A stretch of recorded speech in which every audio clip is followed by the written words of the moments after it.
अस्सलाम वालेकुम, आप देख रहे हैं प्रोग्राम न्यूज़ फीड। मैं हूं मुर्तज़ा डार। प्रोग्राम में हम बात करेंगे खित्ते की सिक्योरिटी सूरत हाल के हवाले से और उसके पाकिस्तान पे मुमकिन असरात को भी आज मौज़ू बहस लेकर आएंगे। अफ़गानिस्तान से आप जानते हैं कि अमरीकी अफवाज के इनखला के बाद सूरत हाल खासी पेचीदा होती दिखाई दे रही है। अफ़गानिस्तान ज़्यादा से ज़्यादा एरिया के ऊपर कंट्रोल करना चाहता है।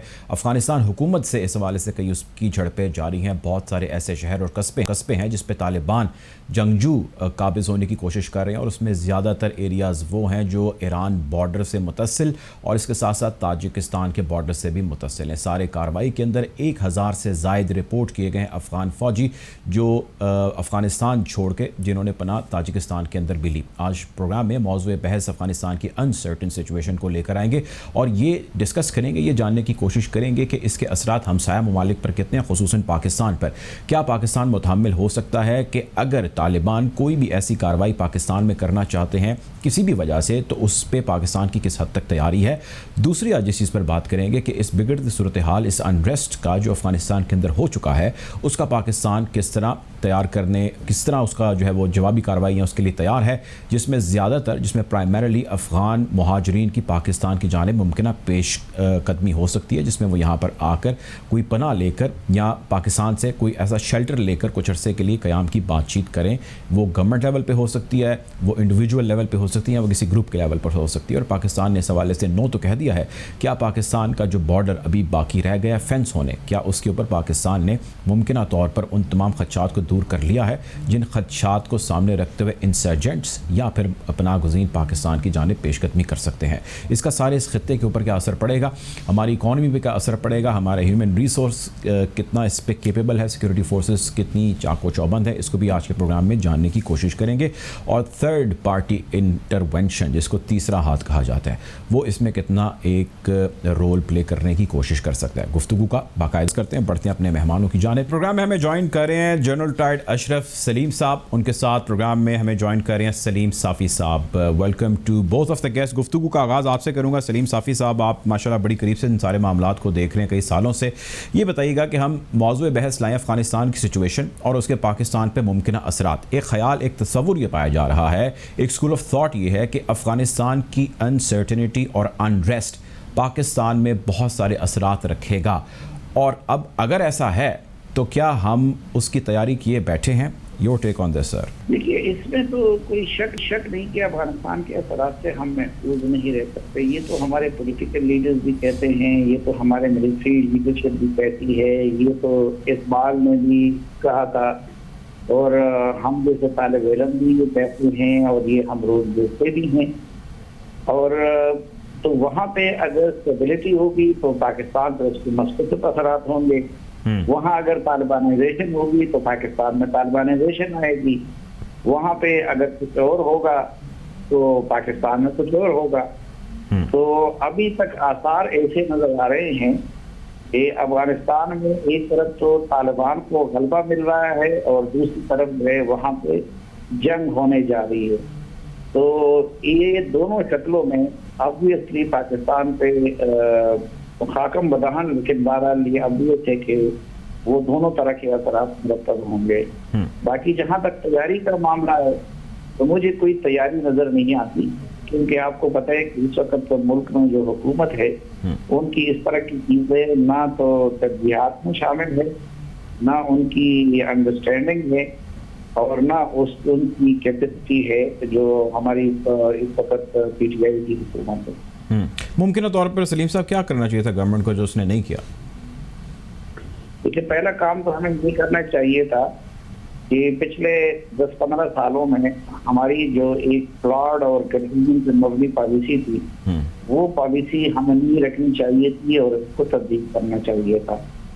दूसरा, चलो वो अगर मजबूरी भी थी और उसको कंटिन्यू रखा भी गया, तो हमारे सामने एक तजुर्बा था सोवियत विड्रॉल के बाद। सोवियत यूनियन के विड्रॉल के वक्त ये गलती हुई कि हमने तो सोवियत यूनियन को जिनेवा मुआहदे के जरिए विड्रॉल को फैसिलिटेट किया, लेकिन उस वक्त जो अफगानिस्तान के 2 दड़े थे उनकी रिकन्सिलिएशन उनके जाने से पहले नहीं करा दी। तो नतीजा ये निकला कि उसके बाद नजीब हुकूमत और मुजाहिदीन की लड़ाइयों में और फिर मुजाहिदीन और तालिबान की लड़ाइयों में अफगानिस्तान को भी तबाही का सामना करना पड़ा और पाकिस्तान को भी उसके नेगेटिव असरात आए। तो अब के बार हमें उस तजुर्बे से सीख के ये करना चाहिए था कि हम अमरीकी विड्रॉल को फैसिलिटेट करने से पहले इंटर अफगान मीडिएशन करवाते और उनकी मुफाहमत करवाते, क्योंकि जब अमरीकी अफवाज वहाँ पे थी तो उनके जरिए अशरफ गनी को इन्फ्लुएंस किया जा सकता था और तब तालिबान इतने फातिहाना मूड में नहीं थे तो तालिबान पे कुछ हम अपना असर डाल सकते थे। तो हमने वही जो 90 की गलती थी उसको रिपीट किया निहायत वर्स्ट शक्ल में। अच्छा, तो ये बताएं सलीम साफ़ी साहब कि एक ये ख्याल किया जा रहा है कि जब तालिबान अफ़गानिस्तान के अंदर स्ट्रेंथ गेन करेंगे, जैसा कि आपने कहा कि उसके असरात डेफिनेटली पाकिस्तान पर होंगे, लेकिन क्या पाकिस्तान के अंदर पाकिस्तान TTP जो है वो मौजूद है, और अगर है तो उससे पहले क्या वो डीएक्टिवेटेड थी और अब एक्टिवेट हो रही है, हो चुकी है, या ये माजी का किस्सा हो गया? पाकिस्तान के तालिबान की क्या सिचुएशन है, इस बारे में क्या आपके पास मालूमात है? वो तो ऑलरेडी हो चुका है। देखिए कि आज से चंद महीने पहले जो तालिबान के 3-4 दड़े थे, मसलन एक तालिबान खुद थी और फिर जो जमात अल अहरार उससे निकली थी उमर खालिद पर आसानी की, और पंजाबी तालिबान, इन सब की री-रजिस्ट्रेशन हो गई और इन्होंने मुफ्ती नूर वली के हाथ दोबारा बैत कर दी। और दूसरा, क्योंकि पाकिस्तानी मीडिया को और पाकिस्तानी हुक्मरानों को सियासी कामों से फुर्सत नहीं है, वरना तो उनकी तो ट्राइबल अजलाम है और यहाँ पे पिछले कई महीनों से जारी है, टारगेट किलिंग भी हो रही है। अभी आज भी सोशल मीडिया पे आपने एक खबर देखी होगी कि उस रोज अपने जनती में 5 एक नीति इदारे के एहलकारों को आगाज किया गया था, उन्होंने एक लाश भेज दी थी। तो वो सब कुछ तो पहले से जारी है।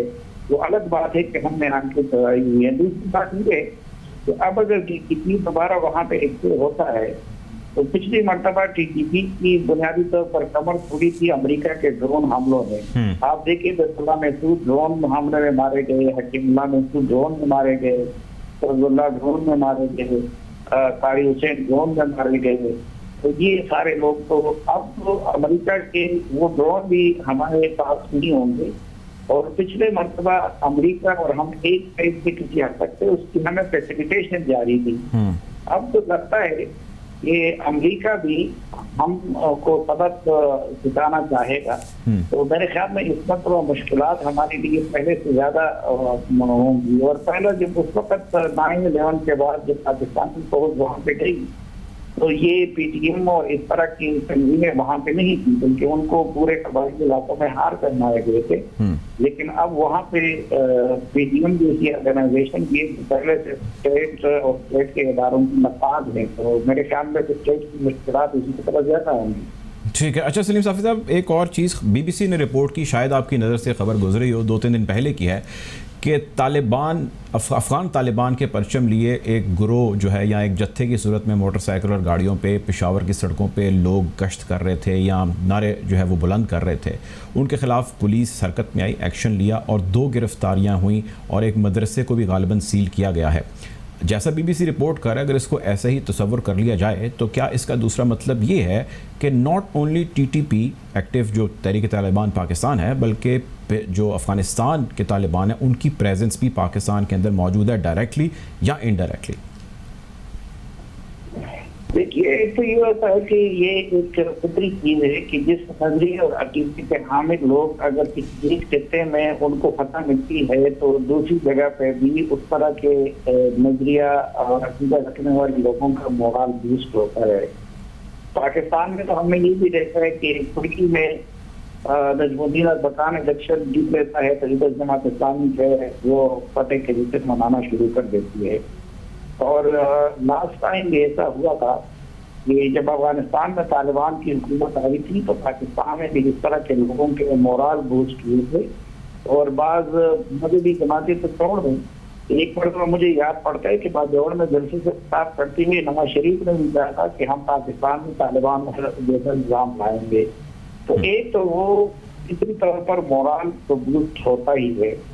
दूसरा, यहाँ पे लाखों की तादाद में अफगान रिफ्यूजीज भी रह रहे हैं और उसमें हर तरह के नजरियात के हामिल लोग हैं। और फिर पाकिस्तान के अंदर खुद उस तरह की सोच रखने वाले लोगों की कमी नहीं है कि जो जमहूरियत और इन चीजों से ज्यादा यकीन नहीं रखते। और फिर बदकिस्मती से हमारे यहाँ पर जमहूरियत भी जारी होती है। इस वक्त जब हुकूमत डिलीवर नहीं करती तो फिर अवाम भी दूसरी तरफ देख कर रहते हैं। ठीक है जी। मैं जनरल साहब की जाने बढ़ता हूँ। जनरल साहब, ओवर टू यू। सर, ये बताइएगा कि अफ़गान मुहाजिरीन क्या ऐसे किसी अमल या ऐसी किसी चीज़ के पीछे हो सकते हैं अगर उनके थोड़े से, जिस तरह साफ़ी साहब बता रहे हैं कि सेंटिमेंट उनका थोड़ा सा ज़रा हाई चला गया और बड़ा वो खुश हो रहे हैं उस चीज़ के ऊपर कि तालिबान का कंट्रोल हो रहा है अफ़गानिस्तान में, या ये सारी जो है वो चीज़ गलत है, बेबुनियाद, ऐसा कुछ नहीं है? इस बारे में मैं सिर्फ ये कहूँगा कि अफ़गान तालिबान तो यहाँ पे हैं और बड़ी तादाद में मौजूद हैं। 20-30 लाख के करीब नंबर बताया जाता है पाकिस्तान के अंदर मौजूद हैं। अफ़गान मुहाजिर या अफ़गान तालिबान?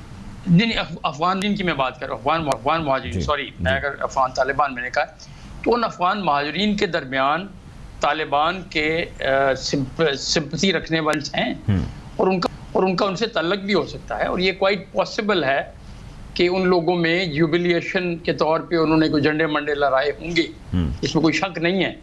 और ये एक हकीकत है, इसमें मेरा नहीं ख्याल है कि बहुत बड़ा कोई ये बताइए जनरल साहब कि क्या पाकिस्तान प्रिपेयर्ड है इस सारी सूरत हाल से डील करने के लिए? क्योंकि लोगों के अंदर एक बड़ा खौफ पाया जा रहा है। लोग सवाल पूछते हैं, हमसे ज़्यादा तौर पे सवाल पूछते हैं कि भाई आप ये बताएं कि क्या पाकिस्तान के हालात एक दफ़ा फिर ख़राब होने जा रहे हैं और क्या उसी तरह के होंगे जिस तरह पहले हुए थे?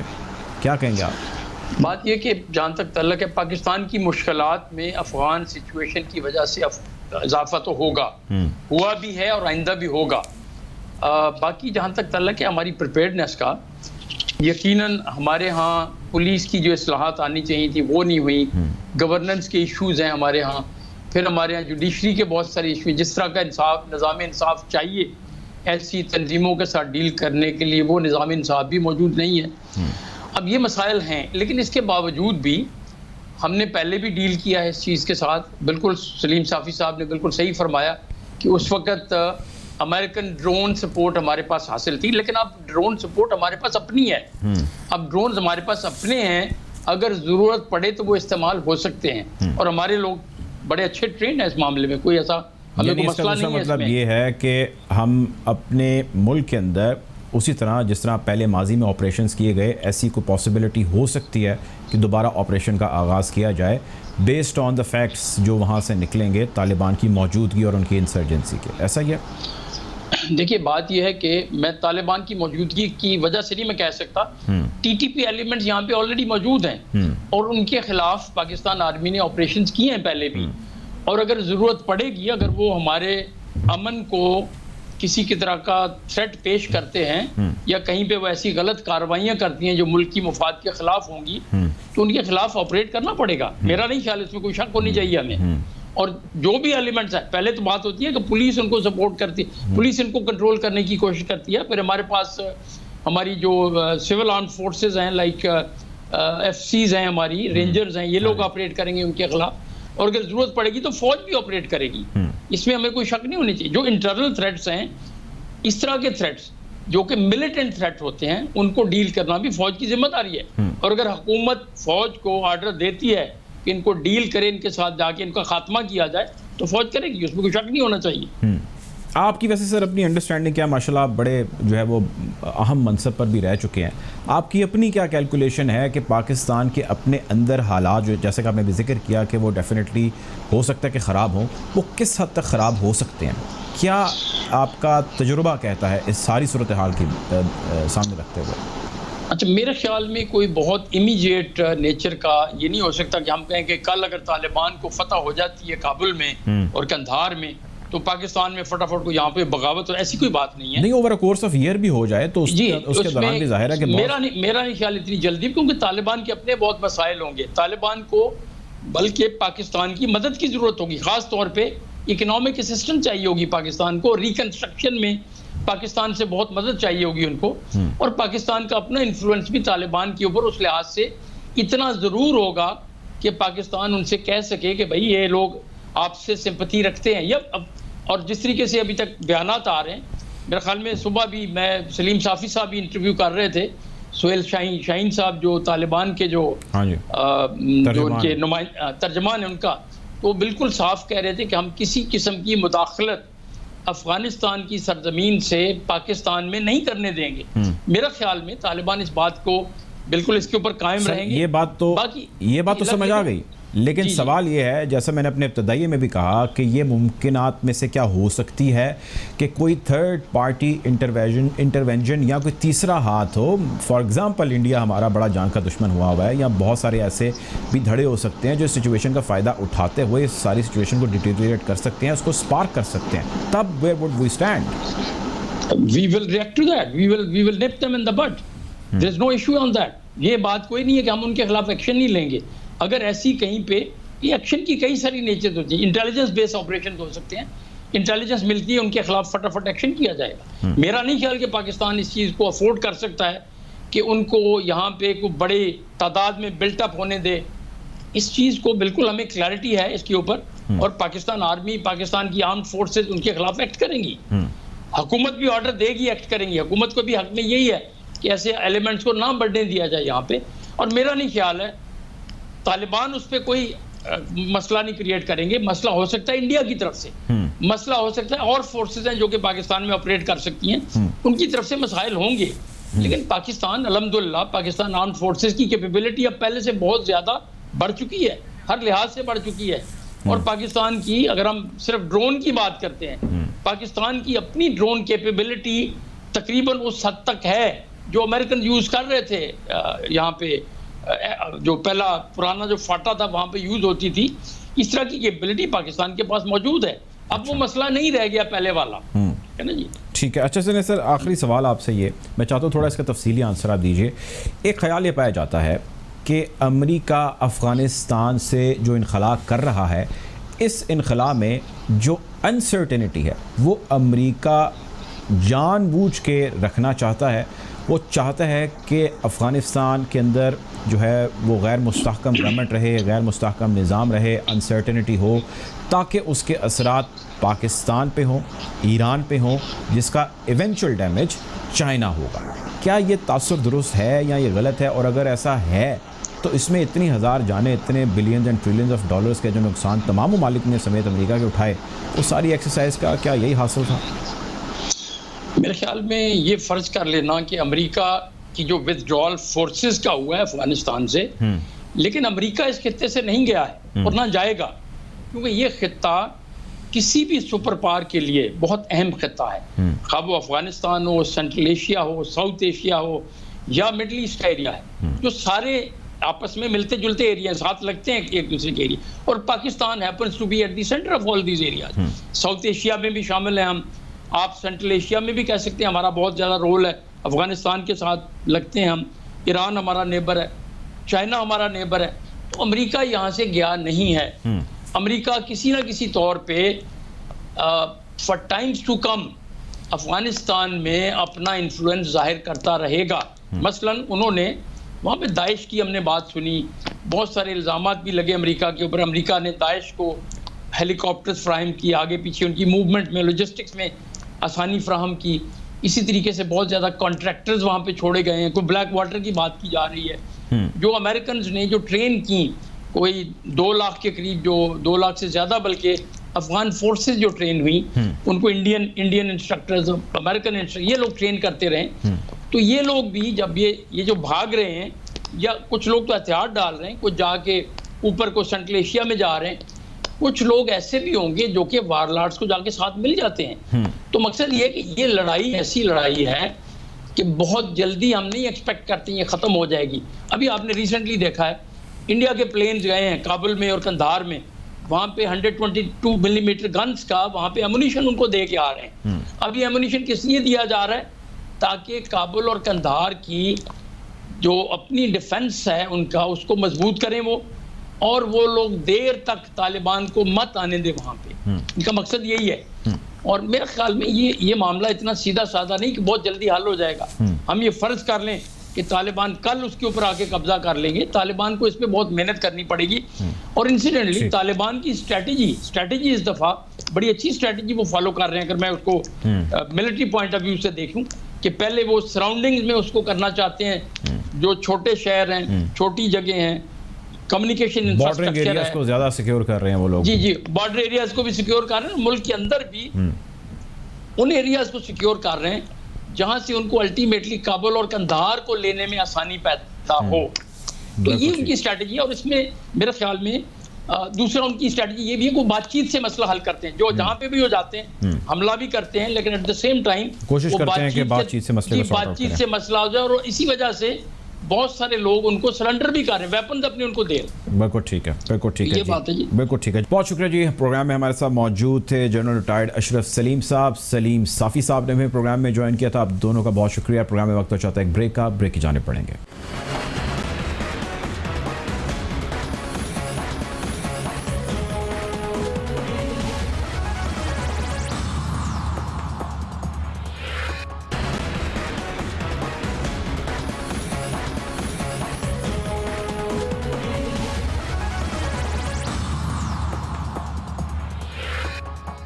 Welcome back after the break. Programme में आज का हमारा दूसरा मौजू मुल्क भर में बढ़ते हुए आवारा कुत्तों की तादाद और उनके काटे जाने के वाक़यात के हवाले से। ये बात आप जानते हैं कि सिंध भर के अंदर ऐसे बहुत सारे वाक़यात हैं जिनकी तादाद बहुत ज़्यादा है और इस पे अदालत काफ़ी ज़्यादा सख्त मौक़िफ़ अपनाए है। ऐसे बहुत सारे केसेस हैं जो अदालत में रिपोर्ट हो रहे हैं और इसके ऊपर सिंध हुकूमत की खासी सरजनिश भी हो रही है और सख्त किस्म की मेजर्स लेने के हवाले से सिंध हुकूमत के क्लियर कट अहकामात मौजूद हैं। लेकिन इस सब के साथ साथ आवारा कुत्तों का मामला एक तरफ पालतू कुत्तों को भी लेके बहुत सारे ऐसे वाक़यात हैं जिनकी तादाद में इजाफा हो रहा है मुल्क भर के अंदर और बहुत सारे केसेस हैं जो रिपोर्ट हो रहे हैं। इन वाक़यात के नतीजे में लोग बुरी तरह ज़ख्मी भी हो जाते हैं, बीमारियां लगवा बैठते हैं और बहुत सारे ऐसे वाक़यात हैं जिसमें कंडीशंस काफ़ी क्रिटिकल भी हो जाती हैं। आज प्रोग्राम में हम ये डिस्कस करेंगे कि अब से तकरीबन एक माह पहले सिंध के शहर कराची के अंदर पॉश इलाके के अंदर एक ऐसा वाक़या डिफेंस हाउसिंग अथॉरिटी में पेश आया जिसमें एक मुलाजिम या केयर टेकर कुत्तों को चहलकदमी की घर से अपने घर से बाहर लेकर जाता है। अनलीश्ड होते हैं, यानी उनको कोई चेन या रस्सी उसने नहीं लगाई होती, जिस वजह से वो उसके कंट्रोल से बाहर हो जाते हैं और गुजरते एक बूढ़े राहगीर पर हमला आवर हो जाते हैं। जब वो बूढ़े राहगीर पर हमला आवर होते हैं उसके नतीजे में वो उसको बुरी तरह ज़ख्मी कर देते हैं। उस शख्स की जो उनका केयर टेकर था उसकी लाख कोशिशों के बावजूद भी उसको कोई खातिर खा कामयाबी हासिल नहीं होती और जिस हद तक या जिस बुरी हद तक वो उस शख्स को ज़ख्मी कर सकते हैं उन्हें ज़ख्मी कर देते हैं। मामला यहीं ख़त्म नहीं होता, उसके बाद तमाम कानूनी कार्रवाई जो है वो की जाती है जो इफ़ेक्ट है उसकी जानिब से, और जब कार्रवाई की जाती है जिसमें पुलिस समेत तमाम उन अदालती फोरम्स को भी नॉक किया जाता है, चेक किया जाता है जहाँ पर इस सारे केस ने आगे चलना है। अब in between all this process out of court एक सेटलमेंट है जो कर ली जाती है इफ़ेक्टिव पार्टी की जानिब से और उस पार्टी की जानिब से जिस पार्टी के मुलाजिम या वो शख्स जो इसका मालिक है, जिसके ख़िलाफ़ FIR दर्ज है,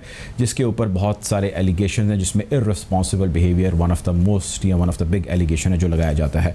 अब आउट ऑफ कोर्ट सेटलमेंट के अंदर ये मुआहदा किया जाता है और उसमें ये चीज़ तय कर दी जाती है कि जिन कुत्तों ने या जिन पालतू कुत्तों ने हमला किया है उन कुत्तों को मार दिया जाएगा बजरिया एक वेटनरी डॉक्टर, और उनकी मौत तकलीफ दे नहीं होगी लेकिन अलबत्ता उनको मौत दी जाएगी। और इसके साथ साथ ये 10 लाख रुपया भी जमा कराएंगे और जमा एक ऐसी तंजीम ऐसी ऑर्गेनाइजेशन के लिए कराएंगे, उसको डोनेट करेंगे जिसका काम है कि वो एनिमल राइट्स प्रोटेक्शन के लिए काम कर रहा है, स्पेसिफिकली डॉग्स के लिए काम कर रहा है। आज के प्रोग्राम में हम इसको मौजूद बहस इसलिए लेकर आए हैं कि इसके हवाले से सोशल मीडिया पर एक तफसीली, एक मुफस्सल और एक बहुत ही एट लेंथ डिबेट है जो जारी है, जिसमें दोनों साइडों का ख्याल ये है, एक साइड का ख्याल ये है कि ये अमल या ये सज़ा दिया जाना बिल्कुल दुरुस्त अमल है और दूसरी साइड का ख्याल ये है कि एक जानवर को इसकी सज़ा दे के मौत के घाट उतार देना एक यकीनन गलत अमल है, इसकी सज़ा उसके मालिक को मिलनी चाहिए थी, ना कि जानवर को। हम आज के प्रोग्राम में यही डिस्कस करेंगे, जानने की कोशिश करेंगे कि ये सारा मामला हो कैसे गया, आउट ऑफ कोर्ट सेटलमेंट कैसे हो गया और उसके सिलसिले में जो एक्शंस लिए गए क्या वो दुरुस्त हैं, एनिमल बिहेवियर और एनिमल बिहेवियर को कंट्रोल करने वाले ह्यूमंस का अपना बिहेवियर एनिमल्स के साथ वो किस हद तक अहमियत का हामिल है। गुफ्तगू का बाकायदा आगाज़ करते हैं। हमारे साथ मौजूद हैं फ़ातिमा महसूद, बहुत कीनली और बहुत करीब से उन्होंने इस सारे मामले को भी देखा है, डॉग ब्रीडर भी हैं, डॉग एंथुसियास्ट भी हैं। Thank you so much for joining us Fatima. सबसे पहले तो मेरा आपसे सवाल ये है कि इस सारे वाक़े को आप कैसे देखती हैं और इस पर आपकी क्या राय है? अस्सलाम वालेकुम जी, thank you for having me. जी देखिए, पहली बात तो ये है कि नुकसान दोनों पार्टीज का हुआ है। ठीक है जी। एंड बात यह है कि it's a very scandalous case, ठीक है जी। नुकसान दोनों पार्टीज का हुआ है, लेकिन एक चीज जो मैं देख रही हूँ जिसके बारे में कोई इतनी खास बात नहीं कर रहा, वो ये है कि इन डॉग्स की बिहेवियर देखी जाए, ठीक है जी। जर्मन शेपर्ड्स मैंने रखे हैं, ठीक है, इनकी टेम्परामेंट को मैं अच्छी तरह जानती हूँ, ठीक है जी। बात यह है कि ये जनरली अलर्ट होते हैं, नर्वस थोड़े कह सकते हैं इनको, ठीक है। अगर आप वीडियो देखें तो पहले एक डॉग ने अटैक किया, उसको देख के दूसरे ने अटैक किया, ठीक है। हैंडलर उसके पीछे आया। पहली बात तो ये है कि वो अनट्रेन्ड क्यों थे, ठीक है। मैं खुद डॉग्स रखती हूँ एंड लार्ज ब्रीड्स रखती हूँ, ठीक है, वेरी लार्ज मैस्टिफ्स। कभी भी हमारे डॉग्स ऑफ लीश नहीं जाते वॉक पे, क्योंकि हम खुद भी ज़ाहिर रेजिडेंशियल एरिया में रहते हैं। And just because I love dogs उसका ये मतलब नहीं है कि मैं अपना शौक औरों पे इम्पोज करूं जी, बिल्कुल। अगर आप वीडियो गौर से देखिए, आप देखेंगे कि हैंडलर से डॉग्स कंट्रोल नहीं हो रहे थे, ठीक है। तो जहां तक हम ओनर की बात करें, इनकी गलती ये है कि इन्होंने ऐसा हैंडलर हायर किया जिससे वो कंट्रोल ही नहीं हो पा रहे थे। भाई पहली बात यह है कि जब डॉग किसी डॉग पर अटैक करे या किसी और मतलब इंसान पर, एनिमल, किसी भी चीज पर अटैक करे, आप उसको स्क्रप ऑफ द नेक से नहीं पकड़ते, आपने उसकी बैलेंस छुड़वानी है। तो बेस्ट थिंग इज या आप उसको हाइंड लेग्स जिसे हम कहते हैं पीछे वाली टांगों से, आप उससे पकड़े ताकि उसकी बैलेंस वो लूज कर जाए, वो इमीडिएटली छोड़ देगा। कुत्ता ज्यादा अग्रेसिव है, आपको पता होना चाहिए आपके डॉग का टेम्परामेंट, हैंडलर को पता होना चाहिए कि मुझे और मेजर्स लेने पड़ेंगे। आप एक ब्रेक स्टिक जिसे कहा जाता है, ठीक है, आप वो साथ में जाया करें इन ही एग्जैक्ट हादसात को अवॉइड करने के लिए, ठीक है। अब फातिमा, मैं आपकी बात काट रहा हूँ, लेकिन अब सवाल मेरा ये है कि अब ये जो वाक़या हुआ, ये यकीनन एक तकलीफ से वाक़या है, जिसमें एक बुज़ुर्ग शहरी जो पेशे के एतबार से एक वकील भी हैं, उनके ऊपर अब ये दोनों कुत्ते हमला करते हैं और जो मेरे पास इंफॉर्मेशन है उनको बहुत बुरी तरह ज़ख्मी कर देते हैं कि उनकी हालत भी काफ़ी गैर हो जाती है। अब ज़ाहिर है एक शख्स वॉक कर रहा है, सड़क पे चलना ममानियत तो नहीं है, इसमें तमाम तर ज़िम्मेदारी उस शख्स पे आयद होती है जो उसका हैंडलर है या केयर टेकर है। अगर वो ये नहीं कर पाता तो हम ज़ाहिर है किसी की ज़िंदगी तो इस तरह ख़तरे में नहीं डलने दे सकते। तो इसमें हैंडलर के ऊपर कौन सी ज़िम्मेदारी आयद होती है और कौन से कवानीन है जिसका इतलाक़ होता है, और क्या इस नतीजे में जो ये फैसला लिया गया, ये दुरुस्त है फैसला, ये रिएक्शन ठीक है इस सारे इंसिडेंट के बाद पैचअप की सूरत में? देखिए जी, आपका सवाल जो हैंडलर की रिस्पॉन्सिबिलिटी का सवाल है, वो तो बड़ी ऑब्वियस सी बात है कि वो टोटली उन कुत्तों के लिए वो रिस्पॉन्सिबल है, ठीक है। वो फिर आ रहा, सबसे बड़ी बात, सबसे बड़ी गलती जो हुई है वो ये है कि ऑफ लीश आप एक रेजिडेंशियल एरिया में कुत्तों को फिरा रहे हो। ये पूडल्स नहीं है, ये टॉय ब्रीड्स नहीं है, इवन टॉय ब्रीड्स को खुला फिराना गलत है, ठीक है। बिकॉज सिर्फ आप यहाँ नहीं रह रहे, यहाँ और भी लोग हैं, ठीक है। And he did not seem to know the temperament of his own dog, ठीक है जी। तो ये उनकी गलती है कि उनसे कंट्रोल नहीं हुए एंड उसके बावजूद भी वो खुला करा रहे थे। अच्छा, अब ये बताइए कि हाँ जी, मैं एग्जैक्ट इस पे आना चाह रहा था कि उसके नतीजे में जो अब ये फैसला किया गया कि इन कुत्तों को मार दिया जाए तो और एग्जाम्प्ट कर दिया जाए जो मालिक है उसको, और उसको कहा गया कि जी आप 10 लाख रुपए जो है वो जमा करा दें, कैसी डोनेशन कर दें, कैसी ऑर्गेनाइजेशन को जो कुत्तों के राइट्स के लिए काम करती है। खैर ये भी हमने सुना कि उसने पैसे लेने से इनकार कर दिया। Is this the right approach? Look, there are always two sides to every story, ठीक है जी। ये फैसला बाहर मुल्क भी इसी तरह मोस्ट प्रोबेबली लिया जाता है, क्योंकि आपको भी पता होगा, हम सबको पता है, वहाँ ये एक इंतहाई सीरियस ऑफेंस है, ठीक है जी। वहाँ ये जो कुछ लोग मैं देख रही हूँ जो कह रहे हैं कि नहीं वहाँ उन्हें चांस दिया जाता है, ऐसा नहीं है, ठीक है। ये स्पेशली जिस तरह डॉग्स ने अटैक किया है, इट वाज ब्रूटल, ठीक है जी। वो बड़े उम्र के आदमी है, इट्स नॉट अ जोक। जब तक it doesn't happen to you, you will never understand. तो मैं ये नहीं कहती कि euthanasia was the right approach.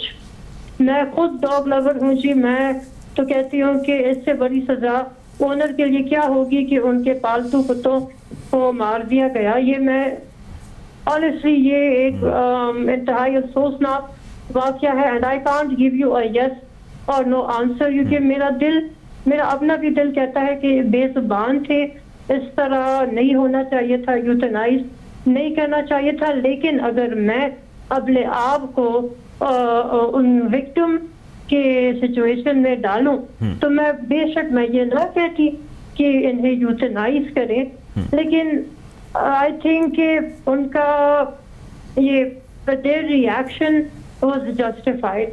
ठीक है, मैं फिर भी ये क्लियर करना चाह रही हूँ कि यूथनेशिया पर मेरा एक डेफिनेट स्टांस नहीं है। मैं ये अग्री करती हूँ कि इट वाज वेरी सैड, ठीक है, as a dog lover I understand, बिल्कुल ठीक है, लेकिन it's a very confusing situation है। बहुत शुक्रिया जी, हमारे साथ मौजूद थी फातिमा महसूद साहिबा। आपके वक्त का प्रोग्राम में हमें ज्वाइन करें शैरन गिल साहब, welcome to the show. Gill साहब, हम बात कर रहे हैं इस सारे वाक़े के ऊपर जिसके ऊपर आउट ऑफ कोर्ट एक सेटलमेंट की गई और उसके बाद इन 2 कुत्तों को मार दिया गया और मारे जाने के बाद जुर्माना भी इस मुआहदे के तहत देने के मजाज थे। जिस पार्टी के ये कुत्ते थे, एक ऐसी तंजीम को जो एनिमल राइट्स के लिए काम करती है, और उस तंजीम ने भी ये पैसे लेने से इनकार कर दिया। सोशल मीडिया पर एक डिबेट जारी है, आप इस सारी सिचुएशन को कैसे एनालाइज करते हैं? डॉक्टर साहब, analysis, first of all thank you so much, आपने मुझे चांस दिया और this was a much needed debate. Thank you for the Capital TV. अच्छा जी, ये मसला ये है कि I am still trying to figure out कि ये सब कुछ जो हुआ है वो किस लॉ के तहत हुआ है। Is there a law in Pakistan which allows कि you can kill a dog? 2 aggrieved parties आपस में क्या वो कंसेंट के साथ किसी एक लाइव स्टॉक या फिर किसी कुत्ते को मार सकते हैं किसी लॉ के तहत? अगर तो कोई ऐसा लॉ मौजूद है तो please I will be glad to know, I will appreciate अगर कोई मुझे इससे अपडेट कर दे तो। ठीक, मतलब होता ये है कि पाकिस्तान का प्रॉब्लम ये है कि यहाँ पे जो एनिमल राइट्स के जो एक्ट्स हैं वो 100 साल पुराने हैं, और जो मोस्ट रीसेंट अपडेट आई थी वो जस्टिस अतर मिनल्ला साहब की तरफ से आई थी, और वो थोड़ी वेग थी, मतलब वो कोई पर्टिकुलर नहीं थी। Late me read it out for you ताकि उसमें कोई गलती ना हो जाए उनके अल्फाज में। Let me read it. ये जस्टिस साहब के अल्फाज है, do the animals have legal rights? The answer to this question without any hesitation is in affirmative. मतलब जी एनिमल के कोई राइट्स हैं? जस्टिस साहब का कहना है जी बिल्कुल बगैर किसी शक के ये हैं, लाइक ह्यूमंस, इंसानों की तरह। Animals also have natural rights which ought to be recognised. जानवरों के भी हकूक हैं जो हमने रिकग्नाइज करने ही करने, आपने एक्नॉलेज करने हैं। It is a right of each animal to live in an environment that meets the behavioural, social and physiological need. ये जी जस्टिस साहब का बयान है, जो मतलब हमारे यहाँ ज़्यादा कोई क्लैरिटी नहीं है कानून में। मैं थोड़ा सा इसकी डिटेल में जाना चाहूँगा इन अ सेंस कि अदालतें और ख़ुसूसन जो सिंध के अंदर मौजूद अदालतें हैं वो इस सारे मामले को लेके काफ़ी ज़्यादा एक्टिव हैं। आवारा कुत्तों के काटे जाने के केसेस बहुत ज़्यादा हैं जो सिंध भर के अंदर ख़ुसूसन बहुत ज़्यादा हैं। उसके ऊपर जो पॉलिटिशियंस हैं उनके गिर्द जो है वो अदालत बड़ा घेरा तंग करती है इस मामले के ऊपर, और स्पेसिफाई उनको पिनलाइज करने की भी बातचीत हुई। ऐसी भी ड्यूरिंग द प्रोसिक्यूशन ऐसी भी बातें हुई। सवाल ये है कि ये तो आवारा कुत्ते के काटे जाने के हवाले से सख्त इक़दाम हैं, बहुत सारे लोग जो है वो ज़ाहिर है उससे नुकसान उठाते हैं, लेकिन पालतू जानवर जो किसी की कस्टडी में, किसी की रखवाली में, किसी ने उसके ऊपर ज़ाहिर है टाइम भी इन्वेस्ट किया, पैसा भी इन्वेस्ट किया है, अगर वो किसी एक शख्स को इस तरह काटें और उसको बुरी तरह ज़ख्मी कर दें और एक बूढ़े शख्स को ज़ख्मी कर दें, तो ये भी तो जो इफेक्टिव पार्टी है उसके लिए भी तो ज़ाहिर है उसने भी तो कुछ करना है ना, या उसने कहना है कि जी लेट इट गो। और ऐसे बहुत सारे लोग हैं जिनको उसका विक्टिम बनने के लिए छोड़ देना है। देखिए जी, हर चीज़ का हल होता है। जो विक्टिम थे, अब इसमें प्रॉब्लम ये है इस वाक़े में, इस पर्टिकुलर वाक़े में कि विक्टिम और परपेट्रेटर दोनों शिफ्ट हो रहे हैं, जालिम और मजलूम। पहले एक मजलूम थे, फिर वो अचानक जालिम बन गए, जो मजलूम थे वो जालिम में कन्वर्ट हो गए। मतलब this is my opinion, you can disagree with that. अब ये है कि this should not have happened, this should not have happened. किसी को भी अनलीश्ड कुत्ता ओपन आउटडोर्स में नहीं लेके जाना चाहिए, this should not have happened. लेकिन क्या उनको इथनाइज करना, कुत्तों को कत्ल कर देना, मार देना वाज द ओनली सोल्यूशन? और सबसे बड़ी बात जो मुझे समझ नहीं आ रही, बाय विच लॉ? क्या ये कोर्ट्स का फैसला था? क्या पाकिस्तान में कोई ऐसा प्रेसिडेंट ऑलरेडी है? अगर आपके पास लॉज नहीं है तो you refer to the laws of other countries या प्रेसिडेंट्स देखते हैं कि क्या होता है। मैंने बहुत सारे लोगों को सोशल मीडिया पे देखा है, दे कोट के जी यूएस और यूके में ऐसे होता है। नंबर 1, क्या यूएस और यूके को पूरा प्रैक्टिस कर रहे हैं हम यहाँ पे? बाकी राइट्स उनको दे रहे हैं? एक क्वेश्चन तो ये हो गया, एक एम्बिग्यूटी ये बहुत बड़ी है। चलें जी, हम सारे राइट्स नहीं प्रैक्टिस कर सकते, हम सिर्फ अपनी सिलेक्टिव लॉज को उनके ले लेते हैं जब हमारे काम आने होते हैं। वहाँ भी आप कभी उसको सर्च करके देखें, ऑनलाइन देखें या उधर के विटनेसेस रेजिडेंट से पूछें। I have talk to many friends and this is what they say. वो कहते हैं कि जी हर दफ़ा मोस्ट ऑफ द केसेस में आप कुत्ते को नहीं मारते, ठीक है। कुत्ता एक्सपर्ट्स के पास। अच्छा, ये जो रोल है एनिमल राइट्स प्रोटेक्शन वालों के, या स्पेसिफिकली डॉग राइट्स प्रोटेक्शन के ऊपर बहुत सारे आप जानते हैं कि इदारे हैं, लोग हैं, इंडिविजुअल सतह पे, ग्रुप की सतह पे काम कर रहे हैं, आवारा कुत्तों के लिए भी कर रहे हैं, पालतू के लिए कर रहे हैं। इस सारे इंसिडेंट में ज़ाहिर है हम किसी एक इंसिडेंट को एक बेंचमार्क रख सकते हैं, उसको सामने रख सकते हैं एज एन एग्जांपल कि किस केस के अंदर क्या हुआ, आउट ऑफ कोर्ट सेटलमेंट हुई है, विद इन द कोर्ट हुई, या कोर्ट ने इसके ऊपर क्या माजी के अंदर अहकामात जारी किए। जो ऐसी ऑर्गेनाइजेशंस हैं जो एनिमल राइट्स के लिए काम करती हैं, स्पेसिफिकली इस वाक़े के अंदर उनके रोल्स को आप कैसे देखते हैं? मुझे तो अभी तक कोई रोल नज़र नहीं आया, अदर देन दैट कि अभी रिसेंटली मुझे अपडेट आई है कि जो ACF है, जो फाउंडेशन थी जिसने डोनेशन रिसीव किया था, दे रिटर्न द डोनेशन। और I don't see it logical. आप एनिमल राइट्स के लिए काम कर रहे हैं, अगर आपसे एक चीज़ की एडवोकेसी नहीं हो पाई तो इट डजंट मीन कि जो आपके पास पैसा था वो आप दूसरे एनिमल्स की बेटरमेंट के लिए भी ना यूज़ करें। मुझे इसमें नहीं तो आपको क्या पैसा ना लेने से इतराज़ है या पैसा लेने से इतराज़ है? अगर पैसा वो ले लेते तो यकीनन उंगलियां फिर ये उठनी थी कि जी देखिए जिन्होंने उन 2 जानवरों को मारने की वजह से उन्होंने पैसा ले लिया, या लेकिन उनका तो कोई ऐसा कोई विविड रोल नहीं है कि जी उन्होंने पैसा इसलिए लिया था कि वो उसकी कोई रेकमेंड करेंगे उनको मारना। आई डोंट सी देम, मतलब उनका सिर्फ ये प्रॉब्लम है कि they did not speak up, उन्होंने टाइमली इंटरवेंशन नहीं की। उसके अलावा आई डोंट सी अ प्रॉब्लम कि वो उनकी कोई गलती है इसमें। ठीक है। अच्छा, मैं फाइनली ये चाहता हूँ कि गिल साहब थोड़ी सी आप उन लोगों को गाइडेंस दे दें, क्योंकि आप एक ब्रीडर भी हैं और आप खुसूसन जो डॉग्स हैं उनको बहुत लंबे अरसे से और बड़ी अच्छी हैंडलिंग आप करते हैं। जिनके पास ये जानवर हैं उनको आप ये बताइए कि उनके लिए कौन सी एहतियाती तदाबीर हैं जो उनको अपनानी हैं, और अगर वो नहीं अपनाते तो वो कानून के जो है वो शिकंजे से ज़ाहिर है नहीं बच सकते अगर उनका जानवर अगेंस्ट दैट नॉर्म या अगेंस्ट दैट बिहेवियर रिएक्ट कर लेता है। कौन सी इंपॉर्टेंट चीज़ें जो उनको जहन में रखनी है? अच्छा जी, सबसे पहले तो talking about the dogs, most pet dogs जो हैं वो they are wise enough to learn, वो अच्छी तरह सीख जाते हैं। आप उनको बड़े छोटी एज से सोशलाइज करें, आप उनको पार्क्स में लेके जाएं, आप उनको लोगों से मिलाएं, मुख्तलिफ लोगों के चेहरे दिखाएं उनको। They should be familiar with different noises. और जब आप ये कर लेंगे तो कुत्ता नॉर्मली अटैक करता ही नहीं है। फिर भी आप as a caution you never leave them off leash. यहाँ पे इस वाक्य, ये सारा वाक्य हम अभी डिस्कशन ही ना कर रहे होते अगर कुत्ते ऑन लीश होते तो। आप जितना भी ट्रस्ट करते हैं, you should never take a dog outside without a leash. You should never ये take सबसे a पहली dog एहतियात ये without a leash, और आप उनको हाँ सोशलाइज मतलब मेरा एक सिंपल सा एक ये सेंटेंस है जो मैं अक्सर लोगों से कहता हूँ, to handle a dog you should be wiser than a dog. और आपको उसको लीश पे रखना है। बिल्कुल ठीक है जी। Not just for other people. हो सकता है जी आपका कुत्ता किसी बिल्ली के पीछे भाग पड़ा, किसी गाड़ी के नीचे आ जाए, मतलब कोई भी नुकसान आपको हो लोगों- सकता है, किसी भी किस्म का नुकसान हो सकता है। It's a two way affair. आपका कुत्ते को भी नुकसान हो सकता है, लोगों को भी हो सकता है। So it should be on leash. बिल्कुल ठीक है, बिल्कुल ठीक है। बहुत और शुक्रिया जी, दूसरा हमारे मेरा- साथ मौजूद थे शारून गिल। वक्का वक्की कमी का में सामना है आपके वक्का, दोनों मेहमानों का बहुत शुक्रिया। प्रोग्राम का वक्त खत्म हो जाता है, आपसे इंशाल्लाह जल्द ज़रूर मुलाकात होगी। अपना ख्याल रखिएगा, अल्लाह हाफ़िज़।